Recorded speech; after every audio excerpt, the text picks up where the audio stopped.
Buen día, dos Xochitl. Y bueno, pues esta es la penúltima sesión de este curso de náhuatl, aprender náhuatl a través de los cantos sagrados. Y bueno, de lo que ya hemos estado viendo en todas estas clases, acuérdense que vimos los 20 días. Y también recuerden que hemos dicho que todo el pensamiento náhuatl está estructurado en estos 20 días. Y además cuando lo multiplicamos por el número 13, pues tenemos los 260 días, que es el Tonalpohualli. Y dentro de esos 260 días, pues están todas las divinidades del panteón náhuatl, como nombres pues de los días, ¿no? De las fechas. Entonces ya mencionamos por ejemplo, Macuilxochitl, Chicomecoatl, Ometochtli, Seacatl, pues todos son nombres de Tonalpohualli, ¿no? Entonces, creo que no es una exageración afirmar esto, ¿no? Todo el pensamiento náhuatl está estructurado en estos 20 días. Entonces vimos que cada uno de los 20 días tiene su patrón o su patrona. Entonces también ya vimos que para el día Xochitl tiene su patrona, que es la Xochiquetzal, que es la patrona pues, del arte, de la música, de la belleza, y así como de todo lo más noble, lo más esplendoroso que crea el ser humano.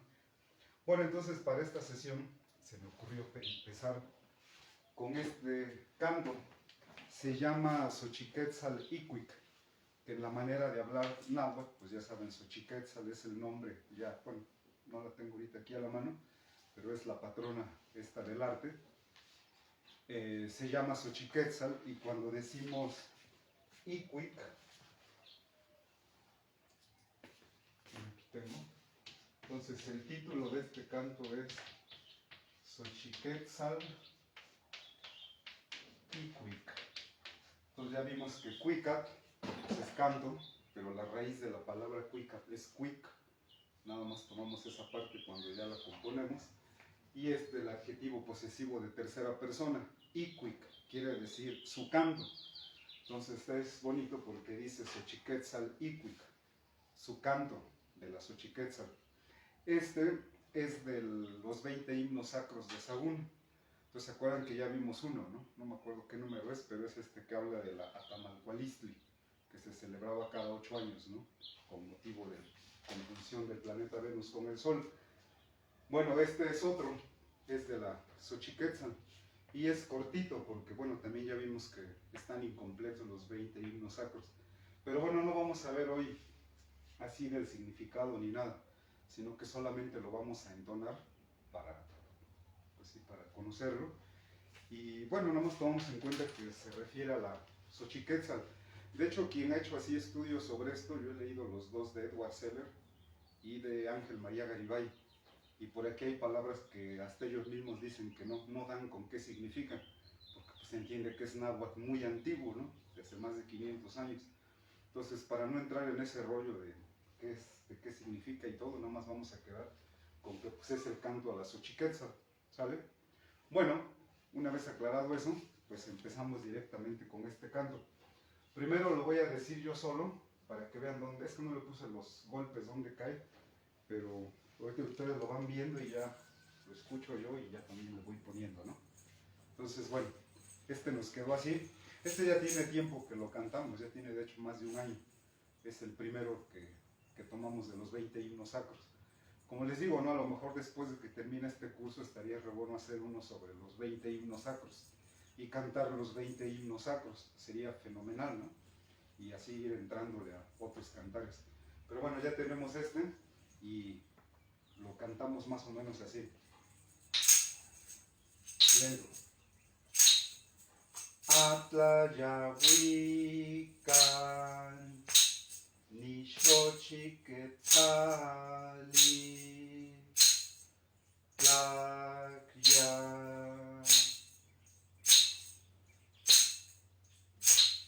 ni Huitzaya, Motencaliguan, Tamuancha, Oay, Yequiti chocaya, la maca secatla, piltin tecutlo, quillate muaya, yeshochi quetzala, shoyahuia, aintopan,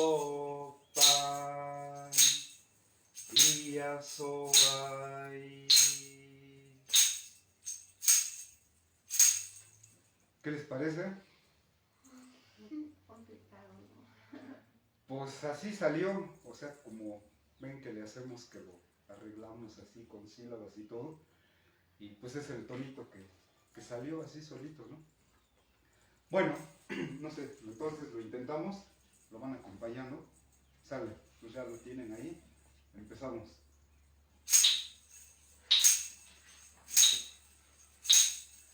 Atlayahuican, Nishochi Quetzali, Tlacya,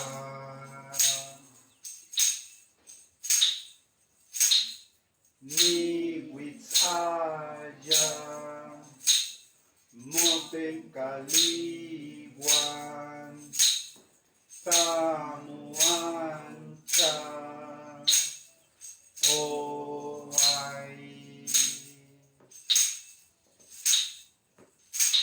Yequiti chocaya, tlamaca secatla,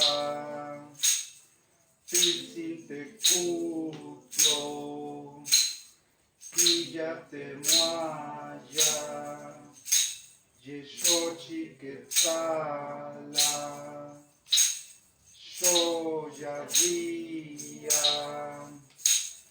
aintopan, iasoai. Bueno, está bonito, ¿no? El canto a la Xochiquetzal, Y les digo, aquí lo importante es entender que es un canto antiquísimo, ¿no? Y ya aquí varios hemos planteado, ¿y cómo se escuchó esto la última vez que fue cantado en su contexto cultural, ¿no? O sea, con sus instrumentos musicales, con su vestimenta, con la atmósfera, la arquitectura, la lengua. Pues es algo que nunca vamos a saber, ¿no? Pero pues ahora lo tenemos aquí. Se me hace interesante porque Xochiquetzal, ya dijimos, es la patrona de la música. Entonces, con la conquista española, con esta guerra que traen los europeos, pues llegan a imponer su religión, el catolicismo, y vienen nuevas divinidades, ¿no? Deidades, diosas. Entonces, pues actualmente hoy aquí en Santa Clara Huitziltepec, pues los músicos celebran a una tal Santa Cecilia, que era italiana, ¿no? O sea, por acá, ¿no? Y bueno, ya tiene ahí ella su propia historia. Pero bueno, es interesante mencionarlo como pues esta Santa Cecilia pues llega en este proceso de conquista. Y entonces pues viene a cambiar todo, ¿no? Y la religión antigua pues es sustituida y pues bueno, así pasó. Pero bueno, la cosa es que ahorita tenemos este canto y conocemos la imagen de la Xochiquetzal, o sea, con sus colores, con todo eso. Y ahora también tenemos un canto, entonces como que se complementa muy bien, ¿no? La imagen y la palabra, o el canto, mejor dicho, ¿vale? Bueno, pues así pasa con esta Xochiquetzal. Entonces también aquí el comentario es que todo esto pertenece a un mundo, a una cultura, ¿sí? O sea que esto no estaba aislado, sino que esto estaba dentro de una tradición religiosa, una tradición cultural milenaria, ¿sí? Entonces, como tal, pues tenía todo un proceso a través de los siglos para llegar a esto. Entonces, esto que vemos aquí, pues ahí está, pero en realidad es mucho, mucho más antiguo, ¿sí? Bueno, entonces sobre esto, creo que es bien pertinente, así ya pensado, ¿no? Con la Xochiquetzal como imagen y con el canto antiguo, es cuál es el sentido y las categorías propias del arte náhuatl, porque pues es un arte por completo diferente al occidental, ¿no?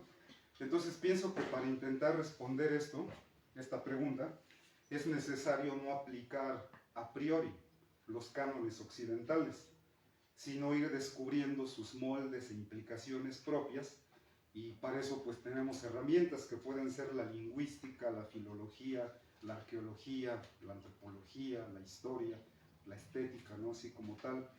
Y bueno, ¿qué se entiende el estudio integral de la cultura? Entonces, así es solamente como podrá uno acercarse al maravilloso arte de los nahuas. Entonces, porque pues hoy vemos el canto, no vemos una imagen, pero creo que lo más interesante es entender eso, ¿no? Que pertenece a una tradición que dio a la humanidad, es diferente a la de la India, por ejemplo, ¿no? Diferente a la China, diferente a la cristiana occidental, a la europea, a la griega, ¿no? A la persa. Pero esta tradición cultural y artística, pues también tiene su propia historia, ¿no? Y sus propios orígenes.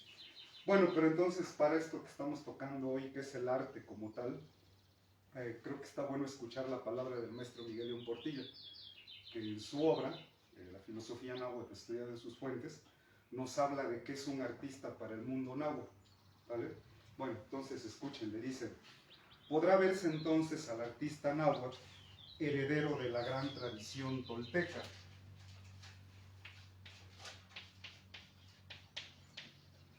al predestinado en función del tonalámatl, convertido en un ser que dialoga con su propio corazón. Ese ya lo vimos, ¿no? La palabra, un moyol no sani, es aquel que dialoga con su propio corazón, que rumia, por así decirlo, los viejos mitos, las tradiciones, las grandes doctrinas de su religión y filosofía. Dialogando con su propio corazón, podrá traer al fin sobre sí mismo la divina inspiración. Se convertirá entonces en un yolteo, corazón endiosado, que equivale a decir a un visionario, anhelante de comunicar a las cosas la inspiración recibida. Podrá ser el papel de amate de los códices, el lienzo de un muro, la piedra, los metales preciosos, las plumas o el barro. El proceso psicológico que ha precedido a la creación artística logrará entonces su culminación. El artista, el yolteo, el corazón endiosado, se esfuerza y se angustia por introducir a la divinidad en las cosas. Al fin, como se ha visto en los textos, llega a ser un tlayoltehuiani, aquel que introduce el simbolismo de la divinidad en las cosas, enseñando a mentir, no ya solo al barro, sino también a la piedra, al oro y a todas las cosas. Crea entonces enjambres de símbolos, incorpora al mundo de lo que no tiene alma la metáfora de la flor y el canto, y permite que la gente del pueblo, los macehuales, viendo y leyendo en las piedras, en los murales y en todas sus obras de arte esos enjambres de símbolos, encuentren la inspiración y el sentido de sus vidas aquí en Tlalticpac, sobre la tierra. Tal es quizás el meollo de esa concepción náhuatl del arte, humana y de posibles consecuencias de validez universal. Son palabras del maestro Miguel León Portilla, ¿sale? Entonces se dan cuenta del lugar en donde pone él el arte náhuatl, ¿no? No es así como, pues así como una artesanía ni nada, no estamos hablando de una tradición religiosa que crea su propio arte, ¿no? Bueno, creo que con las palabras de maestro pues ya no hay mucho que agregar. Pero entonces aquí lo que me parece clave es esta palabra, ¿no? El artista náhuatl es heredero de la tradición tolteca, ¿sí? Entonces es una tradición milenaria. Bueno, voy a poner aquí un pequeño texto en náhuatl, pero voy a borrar esta. Entonces antes de borrarlo, mejor lo cantamos otra vez, ¿no? Para aprovechar que está ahí. Entonces, bueno, ya vieron más o menos como que la tonelada, ¿no? La tonada. Atlayahuican, Nishochiquetzali, Tlaquia. Bueno, ya la ponemos otra vez. Ahí va. 1, 2, 3, Atlayahuican, Nixochiquetzali, Tlacya, Nihuitzaya, Motencalihuan, Tamoancha, Oay, Yequiti Chocaya, Tlamaca Secatla, Pilsintecutlo, Quillatemuaya, Yexochiquetzala, Xoyahuia, Aintopan,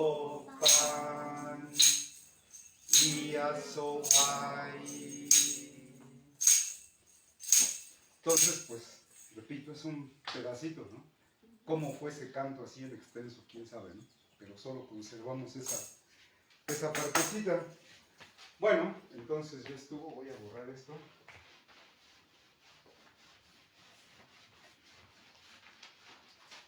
Entonces creo que ya habíamos visto que en náhuatl para decir, ¿cómo le llaman? El gentilicio, ¿no? Que alguien es de un lugar, le damos la terminación K, o bueno, ahí se va componiendo como teca, pero acaba con K.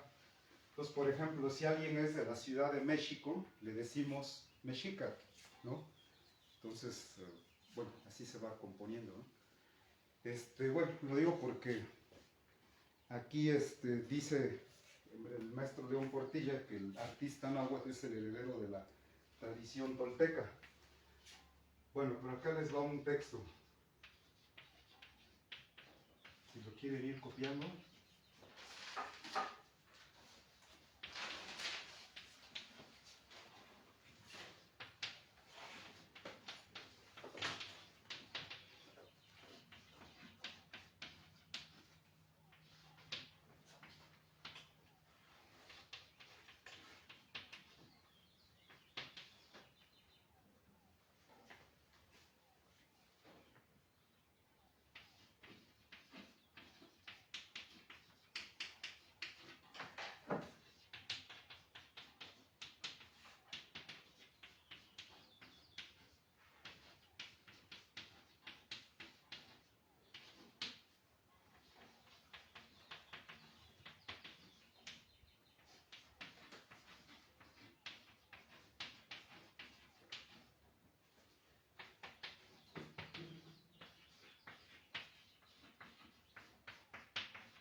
Bueno, es una partecita nada más. Creo que ya alguna vez había platicado de este documento que se llama, o lo conocen, como el Coloquio de los 12. Pero así a grandes rasgos, para recordar de lo que trata este texto, es que en 1524 llegan los 12 franciscanos. Hernán Cortés los manda a traer expresamente. Y bueno, el número es muy simbólico, así los 12 apóstoles, los 12 franciscanos. Entonces llegan los 12 franciscanos y ellos hay un momento en el que se enfrentan con los últimos sacerdotes sabios de la religión náhuatl, del pensamiento náhuatl. Entonces es un documento que es interesantísimo, porque pues ahí es donde los franciscanos les dicen que tienen que dejar su tradición, su cultura, la de ellos, para adoptar la de los extranjeros, o sea, la de los europeos españoles. Y ahí responden los sabios náhuatl. Entonces ellos argumentan, ellos hablan y dicen por qué no están dispuestos a dejar su, ¿cómo se llama? Su pensamiento, su cultura. Y ya hay un momento que me parece bien dramático, que es cuando él dice, o sea, él se refiere a los, ¿cómo se llama? O sea, los sabios nahuas se dirigen a los franciscanos y les dicen así tal cual, ¿no? Y si como ustedes dicen, nuestros dioses ya están muertos, preferimos mejor morir. O sea, pero no estamos dispuestos a dejar esto. ¿Cómo? O sea, reconocen que ya perdieron la guerra, que van a aceptar el gobierno del rey de España, pero su cultura, su religión, dicen los sabios nahuas, ni de chiste, ¿no? Eso no lo van a dejar. Y bueno, en parte, bueno, es un texto largo en náhuatl, lo compilaron alumnos de Sagún, pero nada más les muestro esta partecita, porque esta partecita es en la que los sabios nahuas argumentan que ellos tienen una tradición antigua. O sea que pues, no salió de la nada, ni están inventando nada. O sea, ellos, su tradición viene de muy, muy atrás. Y bueno, esto es parte de lo que responden los sabios nahuas. Y dice, Kasenka Ye, así aparece escrito en el, ¿cómo se llama? En el texto. Pero ven que luego a nosotros nos da por escribirlo así. Ye. ¿Sí? Pero bueno, deje esta así. Entonces dice, Kasenka Ye Wekao. Supongo que el acento va aquí, ¿no? Wekao. Wekao. Ikin Ye Tolan. Iken Ye Huapalcalco. Ikin Ye Xochitlalpa. Ikin Ye Tlamoanchan. In Ye Yogualichan. Ikin Ye Teotihuacan. Entonces aquí esta parte es bien interesante porque ellos están diciendo de dónde viene su cultura. Y entonces lo que están haciendo es que están mencionando los grandes centros culturales, no los que están presentes en el siglo XV o XVI, sino los antiguos centros culturales de donde proviene todo. Y entre todo esto que ellos mencionan, pues está lo que conocemos hoy como bueno, ¿cómo le dicen? La ciudad donde los hombres se vuelven dioses, ¿no? Les da por traducirlo así. Bueno, es la Teotihuacán. Y bueno, no sé quién de ustedes ya conoce este sitio arqueológico, la Teotihuacán, pero tomen en cuenta que cuando los mexicas levantan su ciudad y todo eso, 1325, Teotihuacán ya es una ruina. O sea que esto es viejísimo, ¿no? O sea, la cultura náhuatl fue pariendo culturas y pues como todo va pasando, ¿no? Desaparecían, se acababan ciudades, volvían a nacer otras y así fue pasando durante milenios, ¿no? Al menos durante un milenio, pero más de un milenio seguro. Entonces, bueno, ellos plantean que ellos tienen una tradición religiosa que debe ser respetada y por eso dan como argumento su origen, ¿no? Bueno, a lo que iba esto, el huecao viene de huehue, de viejo. Cuando decimos yehuecao, da la idea de hace mucho tiempo, o hace largo tiempo, así como, bueno, sí, muy atrás.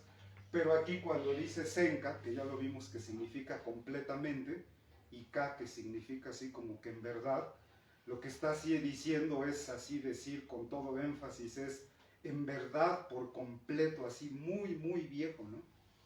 O sea, viene de muy, muy atrás nuestra cultura.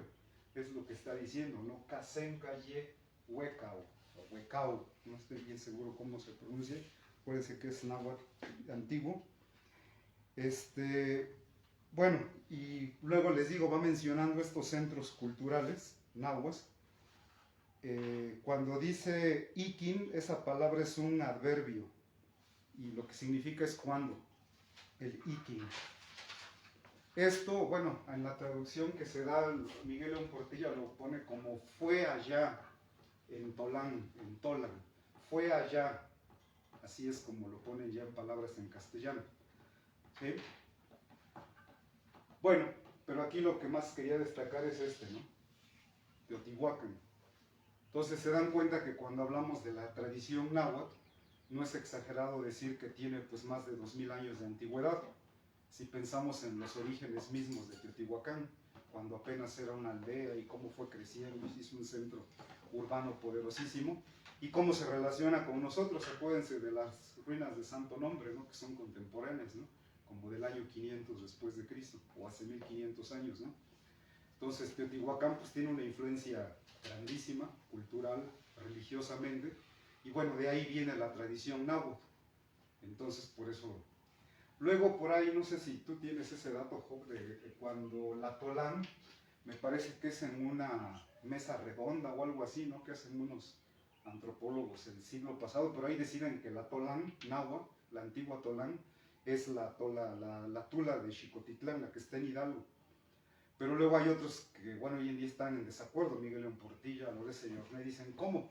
Si las descripciones que hay de la Tolán es que todo está lleno de murales, los edificios, y Tolán, pues más bien la Tula, la de Hidalgo, pues es más bien como que un sitio militarista, ¿no?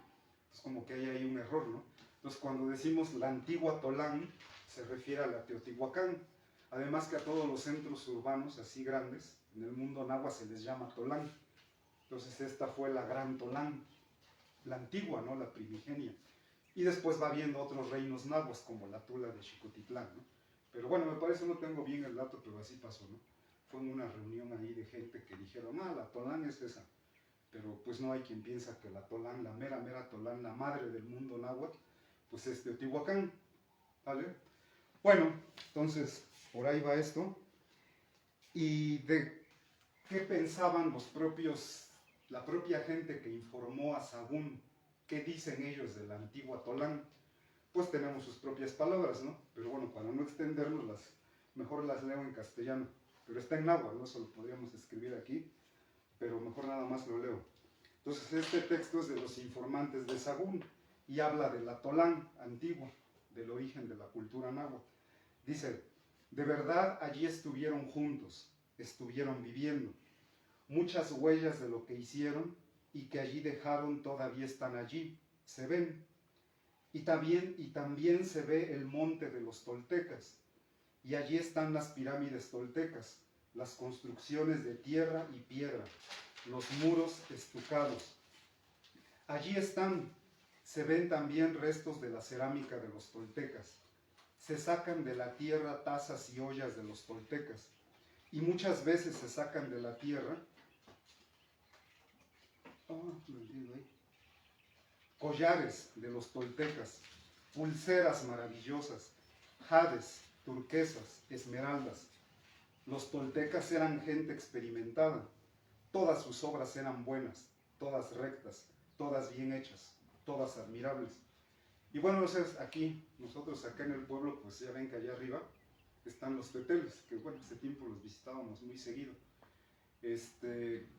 Pues he sabido, bueno, pues todos sabemos aquí que se encontraban esas caritas, ¿no? Entonces a mí me platicaron los niños de la primaria que una vez un maestro de ahí de la primaria les pedía que les llevaran caritas, dicen que les llevaban bolsas así enteras, y se las llevaban, ¿no?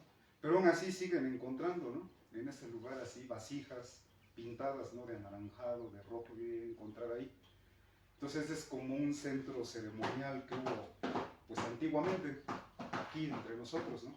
Lo que yo muchas veces me pregunté de allá arriba, se dan cuenta que de alguna manera está diciendo esto, ¿no? Que se encuentra uno restos de cosas, ¿no? Lo que yo me pregunto es qué fue eso exactamente, o sea, cuando estuvo en su apogeo, ¿no? Que son nuestros antepasados de aquí del pueblo, ¿qué hacían ahí? O cómo lo hacían, cómo se vestían, cómo hablaban, qué divinidades tenían, la Xochiquetzal, el Quetzalcóatl. Pues bueno, ya una vez un chavo, bueno, hoy es chavo, en ese entonces era niño pastor, me preguntaba qué eran los teteles, ¿no? Y se acuerdan que, creo que tú fuiste o algo así, pero bueno, la cosa es que, no sé si se acuerdan que el tetel, bueno, los teteles son así como pirámides, ¿no? Montones de piedra y todo eso, montículos, ¿no? Luego les dicen. Bueno, entonces estaban los tres teteles, allá arriba. Y digo estaban porque hace algunos años tiraron y lo que encontraron quienes lo tiraron, yo lo vi en fotos que me mostraron, eran vasijas, una creo roja así, de rojo muy teotihuacano, y había restos también humanos, ¿no? Huesos, o sea que era como una ofrenda, algo así, había dentro de este tetel. Bueno, encontraron varias piezas, ¿no? Vasijas. Sale, entonces este tetel lo destruyeron, ya no está, ahorita nada más están estos dos. Pero cuando estaban estos tres y tratando de responder la pregunta que hizo este niño, que decía que para qué hicieron estos teteles, lo que nosotros hicimos fue ir allá arriba, así, ¿no? Bueno, aquí está una partecita plana, ¿no? Entonces lo que hicimos fue poner una varilla aquí y entonces esperamos cuando el sol se está metiendo y cuando el sol se mete proyecta su sombra aquí, así, bien que se veía la línea recta, ¿no? Entonces con cal, para no perder la sombra, le pusimos así el caminito de cal, ¿no? Esta línea. Que luego no sé quién dijo que fuimos a hacer brujería al cerro o algo así. pero no, más bien fuimos a observar cómo se mete el sol o dónde se mete el sol en estos 2 días que son tan especiales, los equinoccios, que es cuando tarda las mismas horas de luz y de oscuridad, ¿no? Es lo mismo el día y la noche, que solamente ocurre 2 veces al año, que es en marzo, alrededor del 20, 21, 22 de marzo, y en otoño, ¿no? En septiembre. Entonces el equinoccio de primavera y el equinoccio de otoño. Bueno, fuimos en un equinoccio. Entonces cuando se hace esta línea así, nos dimos cuenta que si uno voltea a ver a los lados, entonces aquí como que se formaba una cruz. O sea que estos teteles sirven para formar un eje, porque si no estuvieran los teteles uno podría hacer esta línea para donde sea.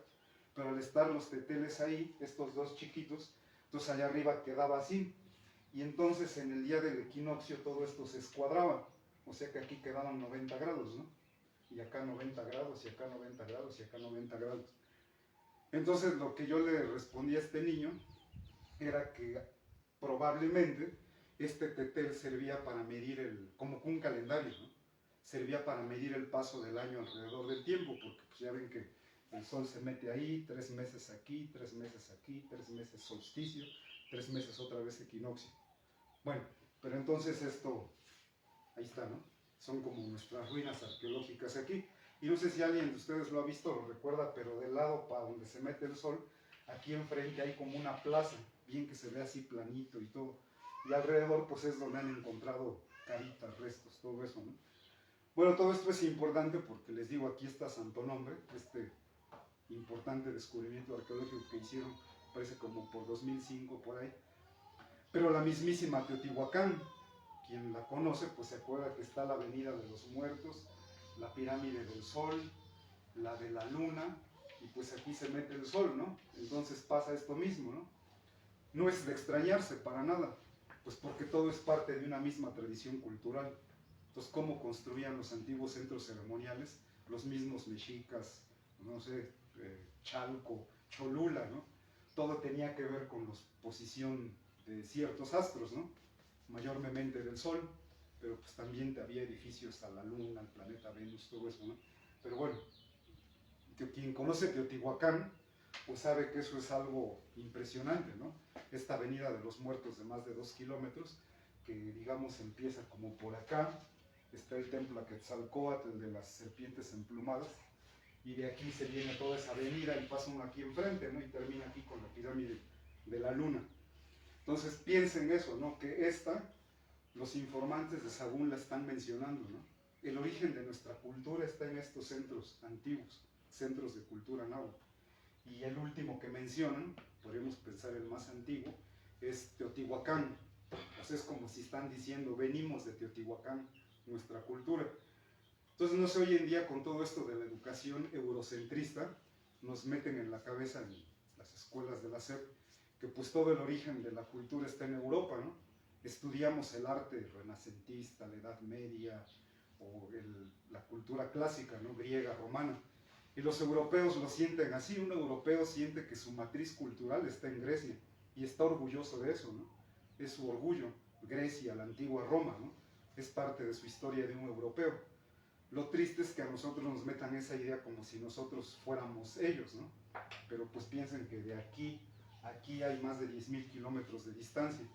Entonces, por mucho que lo intenten, pues no, nuestra tradición cultural no viene de acá. O sea, es una tradición cultural y creo que vale la pena estudiarla, aprenderla, ¿no? Como la de la India, como la de China. Pero también es importante aprender esta, ¿no? Entonces, a lo que voy es que nosotros como mexicanos, como nahuas que somos de aquí de la Mixteca, pues así como el europeo está orgulloso de Grecia y Roma, pues nosotros deberíamos estar orgullosos de esto, ¿no? De Teotihuacán, de Cholula, de los antiguos centros culturales. Yohualichan, no sé si han escuchado, hay unas ruinas arqueológicas que se llaman así, Yohualichan, y son viejísimas, ¿no? Bueno, pues las están mencionando, ¿no?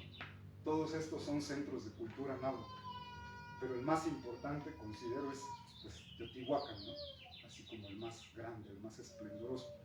Bueno, entonces, así va esto, ¿no?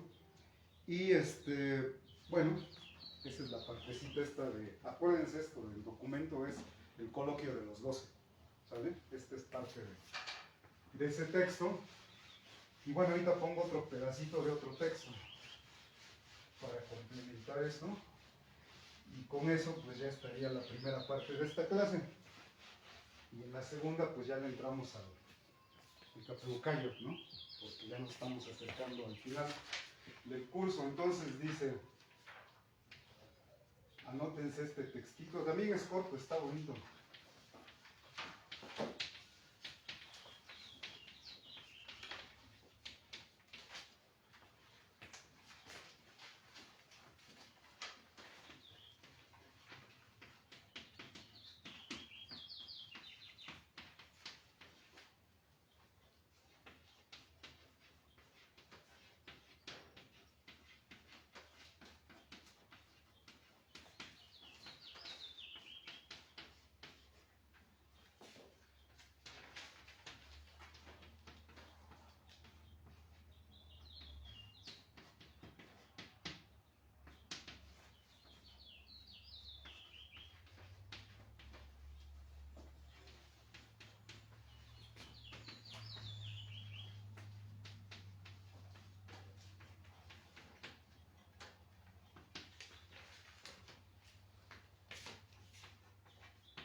Aquí se me pegó mucho, pero sí se ve, ¿no?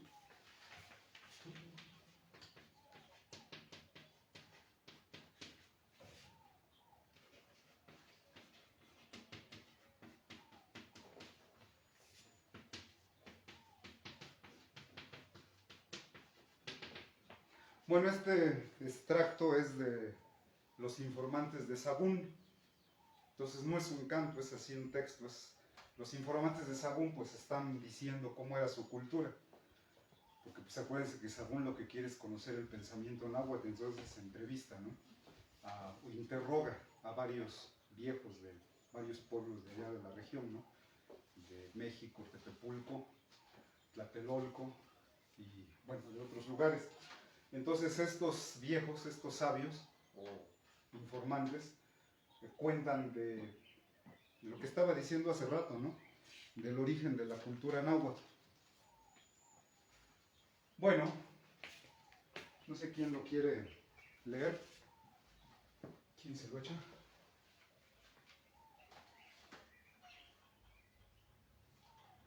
Yo. Sale. In Yehuantin, in Tonteca, Hueyamatini, Katka, Huel Moyamanotzani, Katka, Titlatlantiwi, in Huehue, in Ayacashli, Huicacanime, Katka, Kipiquia, Kisaluaia, Kilnamiquia, Jikal Tehuaia, Incuicac, Mahuitzpic, Kipiquia. Muy bien. Nada más acuérdense de las dos L's, ¿no? Cuando lo escribimos así en náhuatl, las dos L's suenan como dos L's. Ahí en Huelamatini, en lugar de Huella. Huelamatini. Sale. Bueno, es cosa de leerlo, ¿no? Así varias veces. A ver, léelo. Usted también lo quería leer, ¿no? Inzehuantem intolteca, huelamatinicaca, huel moyonomazica,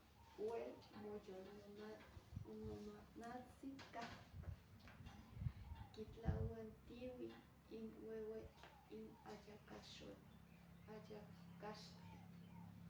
cuicanime caca, kipiquia,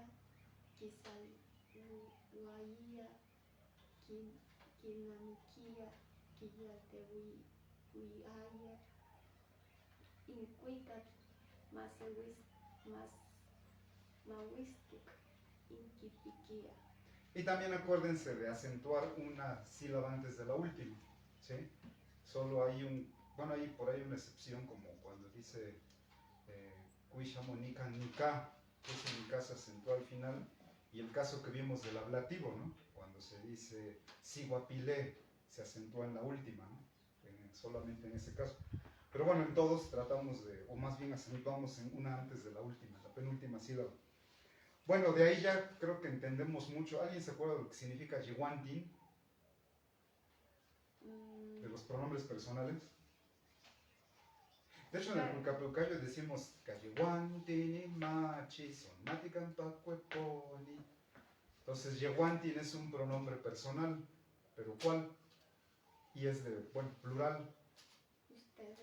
Tercera persona. Ellos. ¿Sale? Entonces, ahí dice Inyehuantin Intolteca. Entonces está hablando de ellos, ¿no? O sea, de nuestro origen, nuestros antepasados, los tolteca, ¿no? Y los tolteca, pues, ¿quiénes son los habitantes de Tula? Alguien que es de Tula es tolteca, ¿sí? Como les decía, de México, mexica, o de Chololan, chololteca, ¿vale? Entonces, de eso está hablando, ¿no? Inyehuantin Intolteca. Huelamatini Katka. Ese Katka es el pasado del verbo ser, o sea que aparece varias veces, ya vieron, Katka, Katka, Katka, es en pasado, eran. Entonces, el Huelamatini era como que Huel, ¿se acuerdan que es para decir bien? Entonces, ese del Matini es el sabio. Entonces, era como, suena raro en español decir bien sabios. Es como más bien como decir, en verdad eran sabios, ¿sí? O eran bien sabios. O sea, no hay error en afirmar en que son sabios o eran sabios. Bueno, también ya vimos la palabra moyolnonotzani, ¿sí? Que por la terminación ni es la persona que dialoga y dialoga con su propio corazón, que es como otra forma de decir sabio, ¿no? Alguien que dialoga, que habla con su corazón. Y acuérdense que en el Pulcapeucayo todo empieza con este Nino Yolnonotza. Entonces quien está cantando es un sabio, ¿no? Dice, yo hablo y hablo con mi corazón, ¿sabe? Entonces, Inyehuantin Intolteca, Huelamatini Katka, Huelmo Yolnonotzani Katka. Entonces nos está diciendo quiénes eran esos toltecas, ¿no? De veras eran sabios, ¿no? Eran estos hombres que dialogan con su propio corazón. Luego dice, Tititlantiwi, eso es el verbo resonar, o hacían sonar, mejor dicho. Y esto yo lo entiendo más bien como un difracismo. Inhuehuet y Ayacachli son dos instrumentos musicales. El huehuet, que es el tambor, y el Ayacachli, que es la sonaja. Muy bien. Entonces, como que decir que ellos sonaban los instrumentos musicales, ¿no? Por eso les digo que me suena más bien como un difracismo. Inhuehuet y Ayacachli. Eso hacían los toltecas. Quititlantigui. ¿Sí? Los sonaban, los hacían que produjeran sonidos. Luego dice, Cuicanime Caca. Entonces esa palabra también ya la entendemos muy bien, ¿no? Cuicani, bueno, Cuicat es canto. Cuicani es la persona que canta. Y el me es el plural. Entonces son los cantores, ¿no? O los cantantes, o los que cantan, los que ejecutan los cantos. Cuicani me. Bueno, Cuicani me cacha. O sea que esos toltecas eran cantores, ¿no? Los que hacen los cantos. Y luego vienen 4 verbos que describen ese actuar de los toltecas. Uno es quipicuía, eso es que los producían, como está hablando de los cantos, entonces entendemos que producían esos cantos, o sea, los inventaban, ellos hacían esos cantos. Luego, quisaluaía, es que los daban a conocer. Luego dice quilnamiquía, ese verbo lo vimos cuando vimos el final del Cuicapeucayo, cuando dice noconilnamiki, que es recordar, ¿no? O sea que los tenían en su memoria, los recordaban, iban pasando de generación en generación. Es lo que nos da a entender con Kilnamiquía, los recordaban, ¿no? Y el último que dice es Quiyolteuiawia. Quiyolteuiaia. Ese ya lo vimos también la palabra, me parece, en un texto, que es divinizar con el corazón a las cosas. Cuando vimos esto del sabio, me parece, ¿no? Pero ahí está el yol de yolo, corazón, y el teu de teut. Entonces que ahí es que en náhuatl hay un sonido que no es ni o ni u, como que está intermedio. Entonces unos teot lo escriben con o y otros lo escriben con u, porque suena teut. ¿Sí? Bueno, pero ahí está con u. Yolteul ia, o sea, la acción de divinizar con el corazón. O sea que con su corazón endiosaban lo que hacían. Bella expresión. Y luego dice, inquicat mawistic. Mawistic es maravilloso. De hecho, en el Nican Mopowa usa esta como adverbio. Porque, bueno, luego vemos eso. Pero la palabra mawistic es así como que de forma maravillosa. Inquipiquía, que ese ya está antes, ¿no? Producían. Entonces, los cantos maravillosos producían. Entonces, bueno, esto va muy de acuerdo, muy a tono con lo que estamos viendo de los cantos. Porque, pues, chéquense que entonces todos estos cantos que estamos viendo, los cantos sagrados, lo está diciendo aquí, ¿no? ¿De dónde vienen? Son de los toltecas, ¿no? Y nos dice quiénes eran esos toltecas y cómo producían sus cantos, ¿no? Pues me parece muy chingón esto, de los toltecas, y son palabras de los informantes de Sagún, ¿sí? Entonces ahora vamos a pensar de aquí en adelante que cuando hablamos de estos cantos, como el que vimos ahorita, el Xochiquetzal Iquic, o como el Atamalcualistli, o como el canto Xochicuicat, o el Icnocuicat, el de cantares mexicanos, pues todos esos pertenecen a una tradición. ¿Cuál es? Pues la de los toltecas, ¿no? Que fueron así, los recordaban en su memoria los mexicanos, ¿no? Los mexicas mismos, pero bueno, no solo ellos, ¿no? Sino que eran pues los antiguos sabios, ¿no? Los yolteot, los artistas, ¿no? Este de yolteot, que es como el corazón endiosado, más bien hasta suena como un iluminado, ¿no? Como que ya encontró el sentido de la existencia humana sobre la tierra. Entonces ahora ya es un yolteot, ¿no? Y como decía Miguel León Portilla, entonces busca crear esos enjambres de símbolos para que el pueblo, los macehuales, encuentren una inspiración, un sentido a sus vidas aquí en Tlalticpac, sobre la tierra. Entonces ese es el sentido del arte náhuatl. No divertir, como luego hoy pensamos el arte, no así para entretenerse, sino que el arte tiene un carácter bien sagrado, ¿no? Y tiene que ver con esa búsqueda existencial del ser humano sobre la tierra. Y quienes hacen esto pues son los yolteo, que vienen de la antigua tradición tolteca. ¿Sale? Bueno, entonces así queda, y con eso terminamos la primera parte de la clase. Entonces, ahorita vemos más del Cuicapeucayo.